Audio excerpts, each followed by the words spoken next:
Hello दोस्तों, स्वागत है आपको वर्मा क्लासेस में। दोस्तों आज हम लोग इस वीडियो में टेस्ट सीरीज 6 लगाएंगे। अगर इससे पहले का पार्ट आप लोग नहीं देखे हैं तो आप लोग चैनल पर जाइए, प्ले लिस्ट चेक कीजिए, आपको सभी एक जगह पे मिल जाएगा। दोस्तों वीडियो स्टार्ट करने से पहले आप लोग से एक छोटी सी रिक्वेस्ट है, अगर आप मेरे चैनल पर नए हैं तो चैनल को सब्सक्राइब कर लीजिएगा, दोस्तों के साथ शेयर कर लीजिएगा। अगर आपका कोई भी राय हो तो कमेंट बॉक्स में ज़रूर बताइएगा। अगर आपको इसका PDF डाउनलोड करना है तो डिस्क्रिप्शन में लिंक दिया गया है, उस लिंक के माध्यम से आप लोग ग्रुप में भी ऐड हो सकते हैं। उस ग्रुप में ऐड होने से ये फ़ायदा है कि आप लोग का जितना भी PDF है वर्मा क्लास का, आप लोग को सभी एक जगह पे प्रोवाइड कर रहा हूँ, आप लोग को एक जगह पे सभी मिल जाएगा। तो उम्मीद करता हूँ दोस्तों आप लोग के वीडियो पसंद आएगा। अगर पसंद आए तो वीडियो को लाइक कीजिएगा, दोस्तों के साथ शेयर करना ना भूलिएगा। तो चलिए ज़्यादा समय बर्बाद न करते हुए वीडियो को स्टार्ट कर लेते हैं। प्रश्न संख्या फर्स्ट देखेंगे। प्रश्न संख्या फर्स्ट में है, रुपये की परिवर्तनीयता का मतलब क्या होता है। आपके पास 4 ऑप्शन कुछ इस प्रकार दिया गया है, एक ऑप्शन सेलेक्ट करना और कमेंट बॉक्स में टाइप करना है। तो इसका अगर आप लगा रहे हैं ऑप्शन नंबर सी तो इस प्रश्न का सही जवाब हो जाएगा।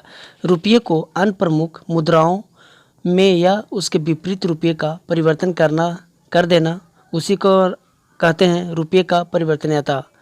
नेक्स्ट प्रश्न है प्रश्न संख्या 2, भारत में गन्ने की खेती एक उदाहरण है, किसका उदाहरण है। अगर आप लगा रहे प्रश्न संख्या ए, ऑप्शन नंबर ए रोपण कृषि का, तो इस प्रश्न का सही जवाब हो जाएगा। भारत में गन्ने की खेती रोपण कृषि का उदाहरण होता है। रोपण कृषि का उदाहरण कुछ है चाय, नारियल, कहवा, कपास, पटसन इत्यादि जो है रोपण कृषि द्वारा होता है। गन्ना को तना काट खेती भी कहा जाता है। उत्तर प्रदेश जो है भारत में सर्वाधिक गन्ना उत्पादन करने वाला राज्य है। नेक्स्ट देख लेंगे प्रश्न संख्या 3 देखेंगे। प्रश्न संख्या 3 है, 1940 में विनोबा भावे ने वैयक्तिक सत्याग्रह कहाँ से प्रारंभ किया था। तो इस प्रश्न का जो सही जवाब हो जाएगा ऑप्शन नंबर बी हो जाएगा। पवनार महाराष्ट्र से शुरू किए थे। पवनार महाराष्ट्र से 1940 में विनोबा भावे ने वैयक्तिक सत्याग्रह प्रारंभ किया था। पवनार आश्रम से 1940 में वैयक्तिक सत्याग्रह का आंदोलन शुरू किया गया। इस आंदोलन को प्रथम सत्याग्रह भी कहा जाता है, और दूसरा सत्याग्रह जो हुआ था जवाहरलाल नेहरू, और तीसरा सत्याग्रह बृहदत्त थे, और इस आंदोलन को दिल्ली चलो आंदोलन भी कहा जाता है। प्रश्न संख्या 4 देखेंगे। प्रश्न संख्या 4 में है, अजंता गुफाओं का निर्माण किया गया था, किसके द्वारा किया गया था। अगर आप लगा रहे हैं प्रश्न संख्या 4 का ऑप्शन नंबर फर्स्ट, गुप्त काल में हुआ था अजंता गुफाओं का निर्माण, तो इस प्रश्न का सही जवाब हो जाएगा। गुप्त काल में ही अजंता की गुफाओं का निर्माण हुआ था। यह अजंता की गुफा औरंगाबाद महाराष्ट्र में स्थित है। अजंता के 29 गुफाओं में से अभी केवल 6 ही गुफा शेष है। गुफा संख्या 16 और 17 गुप्तकालीन है। ठीक है, नेक्स्ट देख लेंगे प्रश्न संख्या 5 देखेंगे। प्रश्न संख्या 5 में है, निम्नलिखित में से कौन सा भारत में समस्त ब्रिटिश संवैधानिक प्रयोग में से सबसे अल्पकालीन सिद्ध हुआ था। तो इस प्रश्न का जो सही जवाब है ऑप्शन नंबर ए सही हो जाएगा। Government of India act 1919, option number A सही हो जाएगा। गवर्नमेंट ऑफ इंडिया एक्ट 1919 के तहत भारत में समस्त ब्रिटिश संवैधानिक प्रयोग में सबसे अल्पकालीन सिद्ध हुआ था।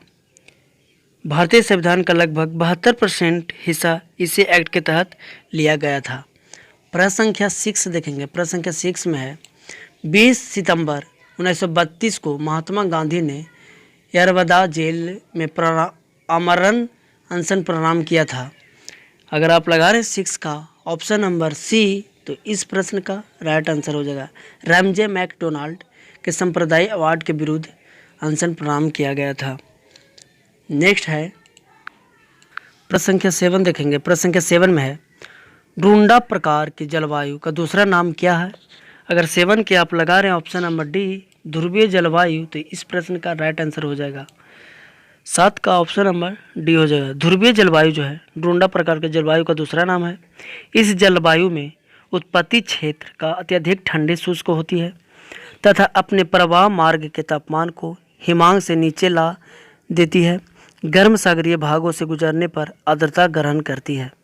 प्रश्न संख्या नेक्स्ट है प्रश्न संख्या 8 है, भारतीय संविधान का कौन सा अनुच्छेद अस्पृश्यता का उन्मूलन करता है। इसका अर्थ होता है छुआछूत का कौन उन्मूलन करता है? तो 18 का ऑप्शन नंबर डी हो जाएगा। 17 अनुच्छेद जो है 17 छुआछूत का अंत से संबंधित है। और अनुच्छेद 15 जो है, अनुच्छेद 15 लिंग, वंश, धर्म के आधार पर भेदभाव नहीं करने का संबंधित है। और अनुच्छेद 14 है, अनुच्छेद 14 हो जाएगा समानता का अधिकार से संबंधित है।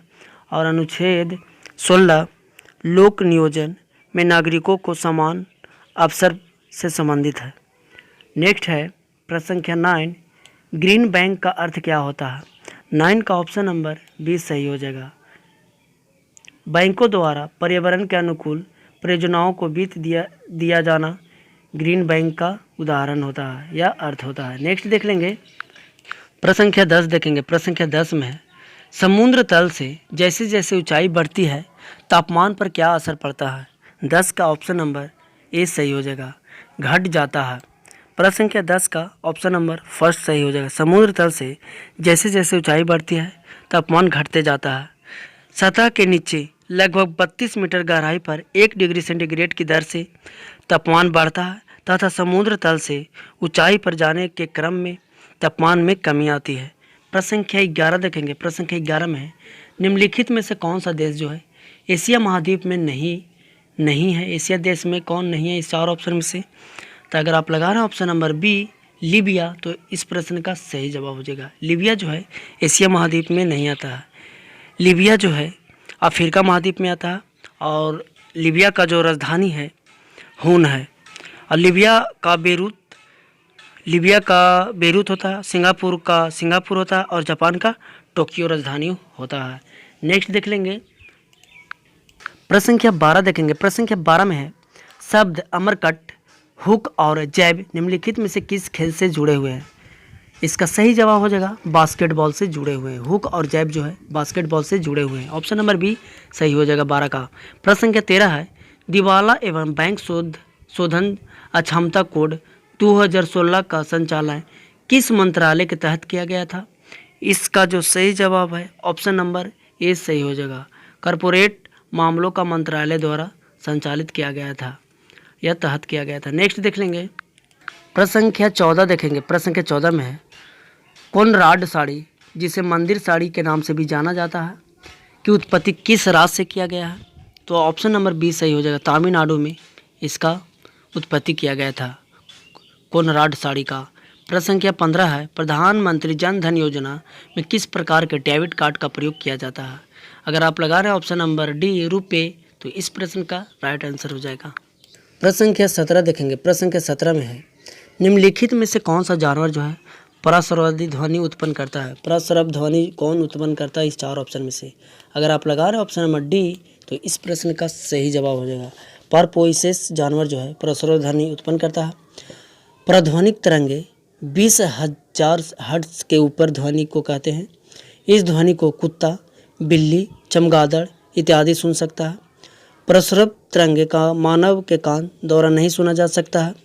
प्रस्रव ध्वनि जो है ध्वनि का उपयोग गठिया रोग उपचार एवं मस्तिष्क के ट्यूमर का पता लगाने में किया जाता है। अपसर्व तरंगे जो होता है 20 हर्ट्ज के नीचे की आवृत्ति को कहते हैं। इसे हमारा कान नहीं सुन सकता है।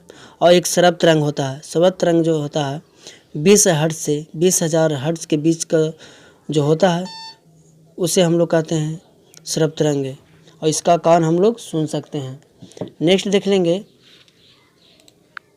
प्रश्न संख्या 19 देखेंगे। प्रश्न संख्या 19 में है निम्नलिखित में से किस अभिक्रिया में ऑक्सीजन हवा में मुक्त होता है? 19 के अगर आप लगा रहे हैं ऑप्शन नंबर बी प्रकाश संश्लेषण, तो इस प्रश्न का सही जवाब हो जाएगा। प्रकाश संश्लेषण में ही ऑक्सीजन जो है हवा में मुक्त होता है। 19 का ऑप्शन नंबर बी सही हो जाएगा। प्रकाश संश्लेषण के लिए आवश्यक जल पौधे के जड़ों द्वारा अवशोषित किया जाता है। प्रकाश संश्लेषण के लिए आवश्यक जल पौधे के जड़ों द्वारा अवशोषित किया जाता है। प्रकाश संश्लेषण के दौरान निकलने वाली ऑक्सीजन इसी जल के अपघटन से प्राप्त होता है। अवस्थानीय पौधे वायुमंडल से CO2 लेते हैं तथा जलीय पौधे जल से घुली हुई CO2 लेते हैं। नेक्स्ट देख लेंगे प्रश्न संख्या 20 बैटरियों में इस्तेमाल होने वाला अम्ल क्या होता है? 20 का ऑप्शन नंबर सी हो जाएगा। सल्फ्यूरिक अम्ल, ऑप्शन नंबर सी सही हो जाएगा। सल्फ्यूरिक अम्ल इस्तेमाल होने वाला अम्ल सल्फ्यूरिक अम्ल होता है। इसका जो फार्मूला होता है H2SO4 होता है और एसिटिक अम्ल जो होता है सिरका में पाया जाता है। प्रश्न संख्या 21 शर्करा के किण्वन के दौरान बनने वाला प्रमुख यौगिक कौन सा है? 21 का ऑप्शन नंबर बी सही हो जाएगा। एथिल अल्कोहल जो है बनता है। 21 का ऑप्शन नंबर बी सही हो जाएगा। शर्करा के किण्वन के पश्चात एथिल, जिसको बोला जाता है इथाइल अल्कोहल बनता है। किण्वन द्वारा जो बनता है वैसे रासायनिक अभिक्रिया जिसमें कोई कार्बनिक जटिल पदार्थ एंजाइम द्वारा सरल पदार्थ में परिवर्तित होता है उसे किण्वन कहलाता है। नेक्स्ट देख लेंगे प्रश्न संख्या 22 देखेंगे। प्रश्न संख्या 22 में है फोटोग्राफी प्लेटों को काले कागजों से ढक कर रखा जाता है क्योंकि। अगर 22 के आप लगा रहे हैं ऑप्शन नंबर सी तो इस प्रश्न का सही जवाब हो जाएगा। प्लेट पर लगा सिल्वर ब्रोमाइड प्रकाश की प्रति अति संवेदनशील होता है। काला कागज उसे प्रकाश के संपर्क में नहीं आने देता है इसलिए लगाया जाता है। प्रश्न संख्या 23 है इस्पात में होता है क्या होता है? इस प्रश्न का सही जवाब हो जाएगा 0.1 से 2% प्रतिशत कार्बन होता है। 23 का ऑप्शन नंबर ए सही हो जाएगा। इस्पात में जो कार्बन की मात्रा होता है 0.25 से 1.5% तक होता है। इस्पात लोहा एवं कार्बन का मिश्र धातु होता है और इस्पात का उपयोग जो किया जाता है बर्तन बनाने में, पुल बनाने में, औजार बनाने में और रेलवे पटरी इत्यादि बनाने में किया जाता है। नेक्स्ट देख लेंगे प्रश्न संख्या 24 है। प्रश्न संख्या 24 में है एक धात्विक लक्ष्य जिसको टारगेट बोलते हैं पर उच्च ऊर्जा मुक्त इलेक्ट्रॉन को अचानक टकराने से उत्पन्न किरण का नाम क्या होता है? इस प्रश्न का जो है ऑप्शन नंबर डी एक्स किरण, और एक्स किरण का खोज रॉटजन साहब ने किया था। एक्स किरण का तरंगदैर्घ्य जो होता है 1 से लेके 100 एंगस्ट्रम तक होता है और निर्वात में इसका वेग जो होता है 3×10⁸ मीटर प्रति सेकंड होता है और प्रकाश का वेग यही होता है। यह फोटोग्राफी प्लेट को प्रभावित करता है। नेक्स्ट देख लेंगे 25 सूर्य में ऊर्जा के जनन की क्रिया क्या होता है? इस प्रश्न का सही जवाब हो जाएगा 25 का ऑप्शन नंबर सी हाइड्रोजन का संलयन, ऑप्शन नंबर सी सही हो जाएगा। सूर्य में ऊर्जा का जनन का प्रक्रिया जो है हाइड्रोजन का संलयन होता है। हाइड्रोजन बम जो है नाभिकीय संलयन की क्रिया पर आधारित होता है। नेक्स्ट है प्रश्न संख्या 26 देखेंगे। प्रश्न संख्या 26 में है हमें सदैव चंद्रमा का एक ही पार्श्व दिखाई देने का कारण क्या है? अगर आप 26 का ऑप्शन नंबर फर्स्ट लगा रहे हैं तो इस प्रश्न का राइट आंसर हो जाएगा। चंद्रमा की अपेक्षा चंद्रमा के अपने अक्ष पर घूमने की अवधि पृथ्वी के चारों ओर परिक्रमा अवधि के बराबर होता है, इसलिए हम लोग चंद्रमा के एक ही पार्श्व दिखते हैं। 26 का प्रश्न संख्या 26 का ऑप्शन नंबर ए सही हो जाएगा। प्रश्न संख्या 27 है। प्रश्न संख्या 27 में है कोई बच्चा एक गेंद को ऊपर उछालता है और गेंद उसके पास वापस 4 सेकंड पश्चात लौट आती है। निम्नलिखित में से कौन सा ग्राफ जो है उस ग्राफ को आपको सिलेक्ट करना है, तो इसका ऑप्शन नंबर ए सही हो जाएगा। नेक्स्ट देख लेंगे प्रश्न संख्या 28 है। प्रश्न संख्या 28 में है विभिन्न तरंगदैर्घ्य के निम्नलिखित विद्युत चुम्बकीय तरंग का विचार कीजिए। आपको बताना आरोही क्रम में तरंगदैर्घ्य का विन्यास बताना। आरोही क्रम में अगर कहा जाए तो इस प्रश्न का सही जवाब हो जाएगा 3 आगे होगा, फिर 1 होगा, फिर 2 होगा, फिर 4 होगा। 3 आगे दिया एक्स किरण होगा आगे, फिर होगा 1 नंबर परावैंगनी किरणें, फिर होगा 2 नंबर सूक्ष्म तरंगे, फिर होगा रेडियो तरंगे। तो ऑप्शन के अनुसार ऑप्शन नंबर ए सही चला जाएगा। 29 प्रश्न संख्या में रीजनिंग है। नेक्स्ट देख लेंगे प्रश्न संख्या 30 देखेंगे। प्रश्न संख्या 30 में है एक्स किरण वास्तव में क्या है? आपको बताना एक्स किरणें जो है वास्तव में क्या है। अगर आप लगा रहे हैं 30 का ऑप्शन नंबर सी तो इस प्रश्न का राइट आंसर जवाब है विद्युत चुम्बकीय तरंग जो है एक्स किरण हो जाएगा। प्रश्न संख्या 31 है सबसे लंबे सड़क सह रेल पुल दोहरा पुल बोगी बिल की लंबाई कितनी है? अगर 31 के आप लगा रहे हैं ऑप्शन नंबर ए 4.94 किलोमीटर तो इस प्रश्न का राइट आंसर हो जाएगा। 32 है गगनयान परियोजना के तहत भारत द्वारा अंतरिक्ष में पहला मानव मिशन कब भेजे जाने की योजना है? तो दिसंबर 2022 में भेजने का संभावना है। प्रश्न संख्या डी सही हो जाएगा। प्रश्न संख्या 33 है। प्रश्न संख्या 33 में है बिग बॉस सीजन 12 के विजेता कौन है? तो ऑप्शन नंबर ए सही हो जाएगा दीपक का कंकड़, ऑप्शन नंबर ए सही हो जाएगा। बिग बॉस 12 का जो विजेता थे दीपिका कक्कड़ थे। प्रश्न संख्या 34 है, अंडमान निकोबार द्वीप समूह के रॉस द्वीप का परिवर्तन नाम क्या है? और उसका नाम बदल कर क्या रख दिया गया है? तो ऑप्शन नंबर सी रख दिया गया है, नेताजी सुभाष चंद्र बोस द्वीप रख दिया गया है। प्रश्न संख्या 35 है, प्रसिद्ध फिल्म अभिनेता एवं पटकथा लेखक कादर खान का निधन कहाँ हुआ था? तो कनाडा में हुआ था। ऑप्शन नंबर ए सही हो जाएगा। नेक्स्ट है प्रश्न संख्या 36 देखेंगे। प्रश्न संख्या 36 में है, प्रमोद कुमार सिंह को निम्नलिखित किस आयोग का सचिव नियुक्त किया गया है? 36 का ऑप्शन नंबर 20 सही हो जाएगा। भारतीय स्पर्धा आयोग का सचिव नियुक्त किया गया है प्रमोद कुमार को। प्रश्न संख्या 37, देश का 25वां हाई कोर्ट का नाम आपको बताना है। 37 का अगर आप लगा रहे हैं option number A Telangana high court, तो इस प्रश्न का राइट आंसर हो जाएगा। प्रश्न संख्या 38 है, निम्नलिखित में से किसे झारखंड का मुख्यमंत्री बनाया गया है? तो ऑप्शन नंबर डी सही हो जाएगा। रघुवर दास को बनाया गया है झारखंड का मुख्यमंत्री। प्रश्न संख्या 39 है। प्रश्न संख्या 39, भारतीय सेना ने 18 मार्च 2019 को महाराष्ट्र के औंध में कितने अफ्रीकी देशों के साथ 10 दिवसीय सैन्य अभ्यास की शुरुआत किया है? तो 17। ऑप्शन नंबर ए सही हो जाएगा। प्रश्न संख्या 40, एक प्रश्न आप लोग के लिए छोड़ देता हूँ, देखना चाहता हूँ इस प्रश्न का राइट आंसर कौन कौन देते हैं। आपको बताना EMDE का पूर्ण रूप क्या होता है, इसका फुल फॉर्म क्या होता है। इसका सही जवाब देने वाले को अगले कमेंट में आपका नाम लिया जाएगा। तो चलिए नेक्स्ट वीडियो में मिलते हैं, तब तक के लिए थैंक यू, बाय बाय।